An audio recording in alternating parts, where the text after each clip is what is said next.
Jevus, i.e. the ancient name of Jerusalem, was an unimportant Canaanite city located on the eastern slopes of the Central Hill, which constitutes the heart of the land and functions as its watershed line. The city did not occupy a strategic geographical position, nor was it located in a major intersection with economic significance. Its stature came from the realm of religion, configured as the ultimate place of worship for the God of Israel, and thus inscribed as sacred capital of his people. For centuries, the nucleus of the city was situated in the religious center on the Temple Mount, where the two Jewish temples stood with only short breaks for nearly 1,000 years. The Romans, after destroying the Second Temple in 70 CE, reshaped the urban layout of the city, shifted its center to the northwestern hill, and left the huge compound of the Jewish temple, the so-called Temple Mount, outside of the city's boundaries. With the rise of Christianity to imperial power in the 4th century, Constantine, the first Christian emperor, turned the pagan center, now on the northwestern hill, into a Christian sanctuary, the Church of the Holy Sepulchre.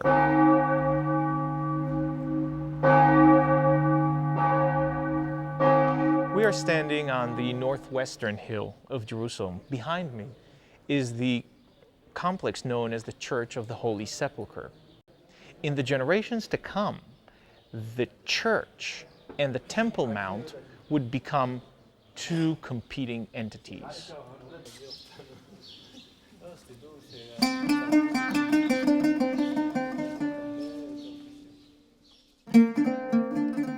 It was a Monday afternoon in the winter of 638 when the Caliph Omar ibn el-Khatib entered the gates of Jerusalem through this very spot. The gate that you see here right now wasn't there at the time, but the entrance to the city from which he entered was located right here, next to the Tower of David. Omar, who by that time had most of the Middle East under his rule, entered the city in a very humbled, I would even say humiliated way, dressed up in a very simple robe made out of camel hair and riding a donkey.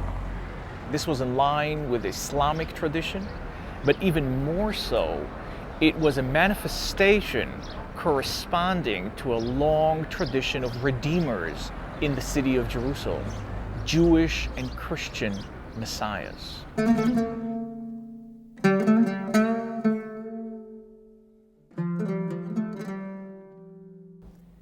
Immediately upon his arrival, so say the fragments of legends that passed from mouth to mouth in those days, the Caliph Omar inquired about the location of the temple of the Jews that Solomon built. This is how he called it. He spent the first night in the Tower of David, which is where we are standing right now.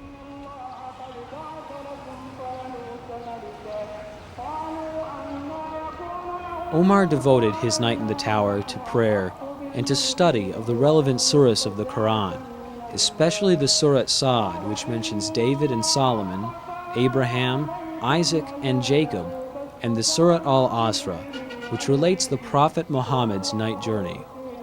At dawn, Omar walked to the Haram, the Arab name for the Temple Mount. The many versions of what took place there differ in their details. About how the foundation stone was found, about the Caliph's prayer there, and about the establishment of a house of worship on that spot. But no one questions the outcome.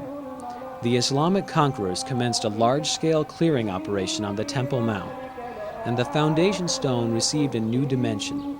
The Qubat-e-Sahra was established. At the end of a convoluted process, the site was canonized as the place from which Muhammad ascended heavenward during his renowned night journey.